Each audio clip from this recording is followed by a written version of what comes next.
पर नियम माननीय बताएं, सड़क पर जनता को क्यों भड़काएं। हम इस वक्त वाराणसी में हैं और वाराणसी में बात करेंगे लोगों से कि लोग इस पर क्या सोचते हैं, उनकी क्या प्रतिक्रिया है। सड़क पर इस समय विपक्ष का प्रदर्शन चल रहा है। आने वाला समय लोकसभा चुनाव का है, क्या दिखाई दे रहा है आपको? विपक्ष सही कर रहा है, वो पूरे भारतवर्ष को लेके या फिर पर्टिकुलर किसी जगह को लेके कर रहा होगा, लेकिन हम लोग तो बनारस में हैं, इतनी दुर्दशा झेल रहे हैं कि अभी तक हम लोगों ने कभी झेला नहीं था। मतलब 5 सालों से तो अति दुर्दशा का हम लोग है। रविंद्रपुरी साल भर से ऊपर हो गया, कबीर नगर 6 महीने से ऊपर हो गया, सरोदरवीर पुल, इसके अलावा वो आपको रविंद्रपुरी पुल कपड़े से टांग के गंदगी को बचाव किया जा रहा है कि कोई देख न ले, बाहर से आए हुए जो लोग हैं डेलीगेट वो देख न पाए। समझ रहे हैं ना, इतनी खराब स्थिति है बनारस की, तो हालत बहुत ही खराब है। और इतनी धूल और गर्दे उड़ रहे हैं रविंद्रपुरी, जो लगभग साल भर होने जा रहा है, कि हालत खराब है। समझिए कि फेफड़े का संक्रमण हो रहा है, लेकिन कोई सुनने और देखने वाला नहीं है। बस के लिए हवाई चल रही है इस शहर में। क्या लगता है विपक्ष इस समय सड़क पर प्रदर्शन कर रहा है, सांसदों के सस्पेंशन पर प्रदर्शन हो रहा है, आने वाला समय लोकसभा चुनाव का है, क्या दिखाई देता है? देखिए, दुनिया का इतिहास इस बात का गवाह है कि सड़क पर ही चीज़ों का फैसला होता है। सड़क पर उतरे बिना चाहे सत्ता हो या पक्ष हो, कुछ भी नहीं हो सकता है।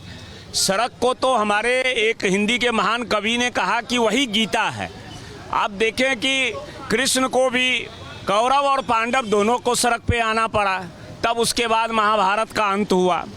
आप देखें रामायण में भी सब राज दरबार से निकल करके राम जी जब तक सड़क पर रहे उतना ही जीवन उनका महान है। जो ही वो कुर्सी पे बैठे, राम जी की दुर्दशा बेचारे की शुरू हो गई। परिवार की स्थिति अंत में क्या हुआ सबको पता है। उसी तरह से लोकतंत्र के भीतर जो कुछ होता है सड़क पर ही होता है। जनता जब सड़क पर है तो नेता कुर्सियों पे बैठ के क्या करेंगे? एक बात तो मुझे ये माननी है। दूसरी बात मुझे माननी है कि अगर मिमिक्री हंसाना ही हो देश को, आज हंसाना सबसे बड़ा, देखिए देश डिप्रेशन और तनाव में है, हंसना और हंसाना जरूरी है। और हंसाना एक कला है, मिमिक्री एक कला है। संसद में इन दिनों मिमिक्री चल रही है, टेलीविज़न पे मीडिया पे मिमिक्री चल रही है। तो हमें लगता है कि हमारे देश में स्वांग की लंबी प्रथा रही है, मिमिक्री हंसने हंसाने की एक कला रही है। तो ये जो नेता लोग हैं बड़ा मनोरंजन करते हैं, चाहे पक्ष हो या विपक्ष, ये दोनों आए सड़क पे मिमिक्री करें, विकास की मिमिक्री करें, विनाश की मिमिक्री करें, उनका जो शोषण हो रहा है, उपेक्षित हो रहे हैं, उसकी भी मिमिक्री करें।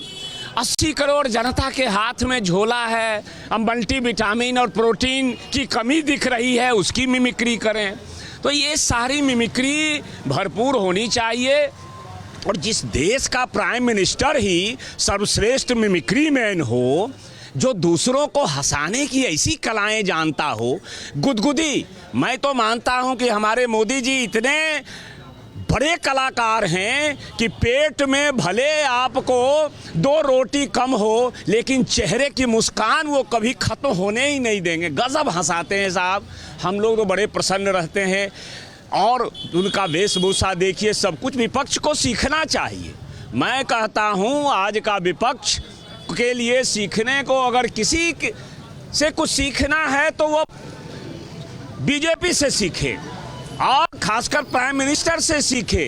कैसे कपड़ा बदला जाता है, कैसे मेहनत की जाती है, कैसे सजा धजा जाता है, कैसे जनता को बांधा जाता है, कैसे बार बार जो है अब बूथ से लेके मंदिर तक को अपने कब्जे में रखा जाता है। और भगवान का शिलापट्ट हो या 5 किलो अनाज का झोला हो, दोनों जगह हमारे वही दिखते हैं दाढ़ी वाले बाबा। तो ये क्या लगता है, आप बताइए, संसद पर जिस तरीके से इस समय बात हो रही है, बात सड़क पर विपक्ष सियासत कर रहा है, आने वाला समय लोकसभा चुनाव का है, क्या दिखाई देता है? अब दिखाई यही दे रहा है कि अब ये शुद्ध रूप से चुनावी वर्ष है। चुनावी वर्ष क्या, एक तरह से वो उन लोगों ने एक ऐलान कर दिया है, और वो ऐलान इस बार संसद में दिखाई दी। संसद में आपने 150 सांसदों को बाहर कर दिया है। हाँ, वो जो चेयर होती है विधानसभा, अरे ये राज्यसभा और लोकसभा के अध्यक्ष की, वो यूं ही देखिए अचानक ऐसे नहीं हुआ है कि दोनों जो चेयर प्रमुख हैं उस सभा के, वो थोड़ी सी बात अगर विपक्ष के लोग कोई अपनी आवाज़ उठा रहे हैं तो उन्हें वो तुरंत बाहर कर दे रहे हैं, तुरंत हमेशा के लिए कुछ लोगों को निकाले, कुछ लोगों को कुछ दिन के लिए निकाले। वो सभी सांसद सड़क पर आ गए। तो सड़क पर तो उस मिमिक्री में अपनी एक व्यथा भी है, अगर आप देखेंगे तो वो मिमिक्री एक तरह से वो अपनी कला है, उसके माध्यम से अपनी व्यथा भी कह रहे हैं कि सदन में ये हो रहा है। दे रहे हैं हम इस समय पप्पू की दुकान पर है, पप्पू की चाय की अड़ी है, यहाँ पर अड़ीबाजी इस समय चल रही है। गुरुजी क्या लगता है आपको, चाय वह तो जम गई है, इस समय विपक्ष का जो सड़क पर प्रदर्शन हो रहा है, से क्या लगता है ये 2024 में सियासी ताकत दिखाने का एक जरिया है? कोनो ताकत नहीं है उनको भैया, ये विपक्ष कुछ बचल नहीं है। देखा सीधी बात, ये सब ताकत फ्रस्ट्रेशन है। संसद से भागना, जवाब, किसी सवाल का जवाब न सुनना न देना, कुतर्क करना, यही विपक्ष का काम रह गया। क्यों भागे? अरे आप जान रहे हैं भैया कि अमित शाह या प्रधानमंत्री तभी बयान देंगे संसद में जब जांच रिपोर्ट पूरी आ जाएगी। झूठ तो बोलेंगे नहीं वहाँ बैठ के, जांच चल रही है, कौन कूदा कौन नहीं कूदा, एक छोटा सा मुद्दा अमित शाह बोले, इस पर हम वॉकआउट, मोदी जी बोले, ये तो संसद में कभी हुआ नहीं कि बोलने पर संसद का बायकॉट किया जाता है। अब मेरा बहुत साफ शब्द देखिए बात है, मैं बनारसी हूँ और बनारस में बैठा हूँ पप्पू जी की प्रसिद्ध अड़ी में। अगर मेरी बात 28 दलों के इंडी गठबंधन के लोग सुन रहे हैं, 28 नेता हैं इंडी गठबंधन में, किसी की औकात हो, फिर मैं दोहरा रहा हूँ, किसी की औकात हो, किसी को अपने जनमत, अपने समर्थन का विश्वास हो, तो मेरा उनसे करबद्ध हाथ जोड़ के निवेदन है कि वो आ जाए बनारस और मोदी जी के खिलाफ चुनाव लड़ लें, अपनी औकात आजमा लें। बनारस 2024 के चुनाव का केंद्र है। यहाँ से तय होगा कि 2024 में कौन आएगा कौन नहीं आएगा। तो हम तो बनारस को मॉडल मान के बता रहे हैं कि इंडी गठबंधन का कोई भी नेता, जितने बड़े बड़े नेता आपको दिखाई पड़ रहे हैं, जितने अपने के समर्थन जाति के आधार पर, धर्म के आधार पर, संप्रदाय के आधार पर, क्षेत्र के आधार पर, मुद्दे के आधार पर, जो भी मुद्दा हो, वो भैया बनारस उनको आमंत्रण देता है। वो मोदी जी के खिलाफ 2024 में चुनाव लड़ ले, अगर जीत गए मोदी जी को हरा के, तब तो हम मानेंगे कि उनके पास समर्थन है, उनका विरोध जायज है। और अगर जमानत उन सब की जब्त हो गई तो मेरा निवेदन है कि फिर राजनीति छोड़ दें। जनता को मूर्ख समझते हैं आप, जनता इतनी मूर्ख है। विपक्ष का जो निलंबन दाव है वो कितना भारी है, क्योंकि विपक्ष इस समय सड़क पर है। क्या 2024 की सियासत की पूरी तैयारी है? विपक्ष के निलंबन का कोई दाव नहीं है, विपक्ष भाग रहा है, ये दाव नहीं है, ये भगेड़ू विपक्ष है, जूझने वाला विपक्ष है ही नहीं। इनको संघर्ष करना है तो संसद के परिसर में ही संघर्ष, अरे जनता के बीच में संघर्ष करो ना यार, आओ जनता को जुटाओ, थोड़ा रैली करो। मोदी रोज रैली कर रहे हैं, वो तैयारी कर रहे हैं, आपके पास जनते नहीं है और आप चल रहे हैं मोदी को हराने और सत्ता का परिवर्तन करने। क्या मूर्खतापूर्ण काम करते हैं। न कोई रणनीति है उनकी, न कोई उनकी नीयत है, न कोई उनकी सोच है, न उनके भविष्य का सपना है, कुछ उनके पास नहीं है, खाली मोदी हराओ। किसी व्यक्ति को हराने के लिए क्या इस देश में राजनीति चल सकती है? ये तो सामान्य सी बात है। इसलिए इस देश में सब कुछ साफ है। मैंने एक चुनौती दी है आपके माध्यम से, और दूसरी बात ये कह रहा हूं कि जिस दिन 22 जनवरी को राम लला की प्राण प्रतिष्ठा हो जाएगी, अभी तक तो मांग रहे थे कि हमको न्योता नहीं मिल रहा, हमको न्योता नहीं मिल रहा, वो कर रहे थे, न्योता भी दे दिया, आओ भैया न्योता लो, राम तुम्हारे भी है, राम हमारे भी है, राम सबके हैं। जब वहाँ मोदी जी धोती पहन के और सनातन धर्म के स्वरूप पर भगवान राम लला का प्राण प्रतिष्ठा करेंगे, उसके बाद का असर आपको पता है। कोई पत्रकार इसका असर नहीं अंदाज लगा सकता। मैं आपको अभी यही बता दे रहा हूँ कि जिस दिन राम लला की प्रतिष्ठा भारत का यशस्वी प्रधानमंत्री कर देगा, पूरे देश में, पूरी दुनिया में सनातन धर्म और भारतीय संस्कृति का पुनर्जागरण हो जाएगा। इसको कोई रोकने वाला नहीं है। ये सीधी सीधी बात है, अद्भुत बात है। इसलिए 2024 के चुनाव के संदर्भ में जो आकलन कर रहे हैं, गठबंधन हो जाएगा, ये हो जाएगा, वो हो जाएगा, वोट बैंक हो जाएगा, जातिगत समीकरण कर लेंगे और मोदी हटा देंगे, कुछ नहीं होने वाला है। मोदी को मतलब क्या है, रामराज आ जाएगा? रामराज तो आएगा कि नहीं आएगा ये मैं व्याख्या करने वाला नहीं हूँ, ना मैं राम हूँ, उनका सेवक बस हूँ। रामराज तो नहीं आएगा कि आएगा, लेकिन राम राज्य की तरह ये देश बन जाएगा। राम राज्य का मतलब क्या होता है? नहीं दरिद्र को दुखी न दीना, नहीं को अबुदन लक्षण ही ना। कोई दरिद्र ना हो, गरीबी हटाओ चल रहा है, कोई दुखी ना हो, चेहरे पर प्रसन्नता हो, कोई दीन ना हो।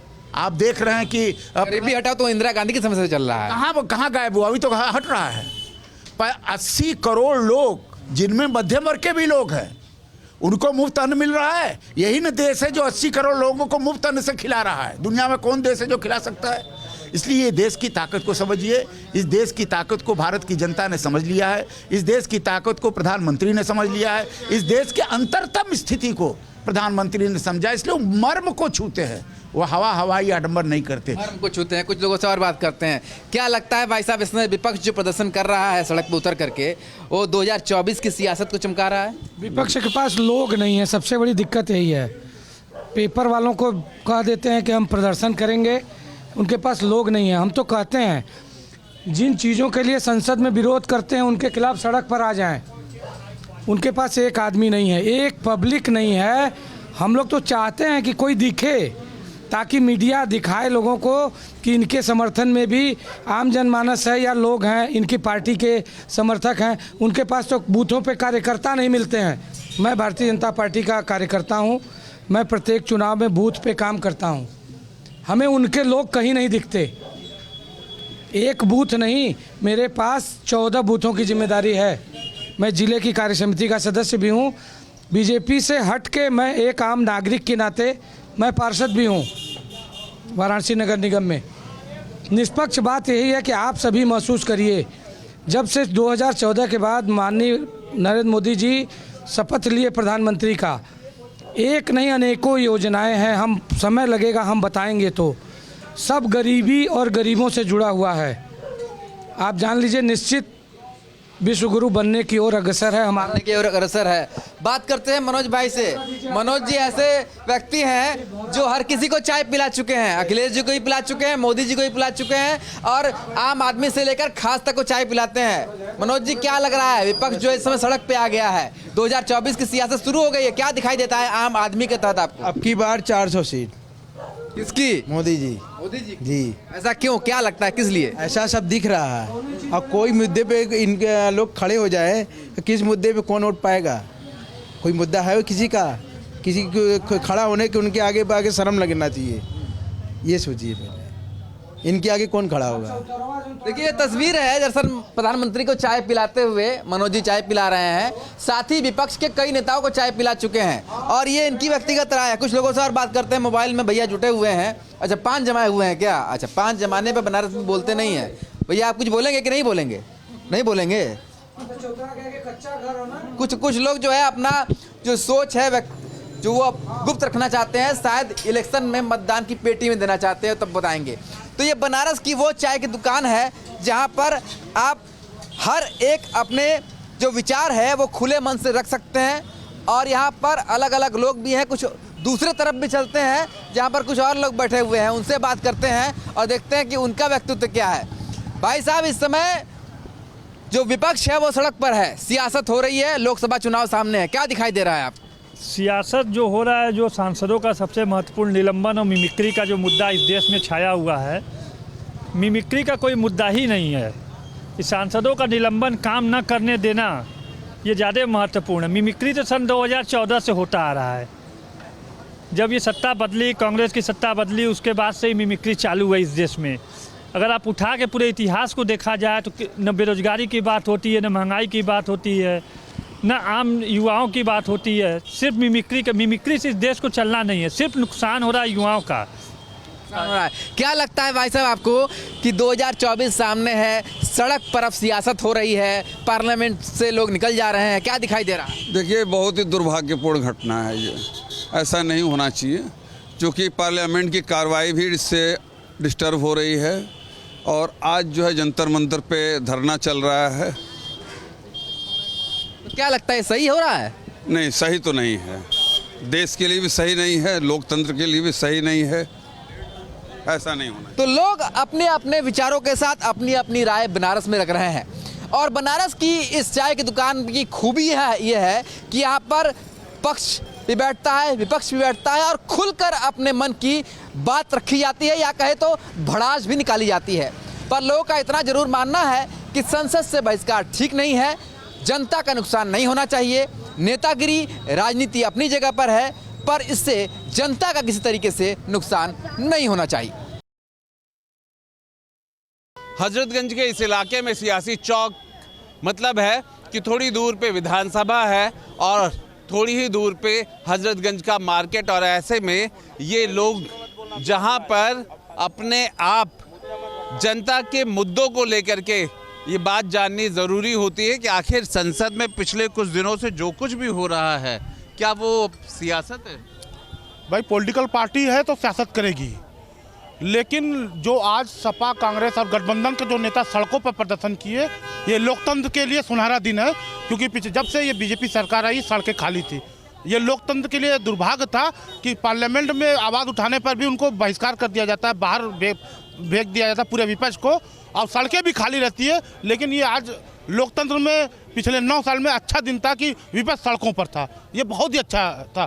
क्या मुद्दा सड़कों जैसा था? जिस तरीके से उन्होंने मजाक उड़ाया था एक संवैधानिक पद का, तो भी आप देखिए, जिस उपराष्ट्रपति ने उपराष्ट्रपति की कुर्सी पर बैठ के कहा कि मैं जाट समाज हूँ, ये जाट समाज का अपमान है। मैंने यहाँ सुना था कि प्रधानमंत्री, उपराष्ट्रपति और राष्ट्रपति की कोई जात नहीं होती। उस कुर्सी की मर्यादा को तार तार कर दिया उपराष्ट्रपति ने कि उस कुर्सी पर बैठ कर अपनी जात बता दी। तो उन्होंने जब एक गलती की तो इधर से भी गलतियां करने का हक है। भाई मिमिक्री किया था, पार्लियामेंट के बाहर किया था, प्रधानमंत्री तो सदन के अंदर मिमिक्री करते हैं। भैया सब ठीक है? जो कुछ हो रहा इस समय भारत में बहुत दुर्भाग्यपूर्ण है।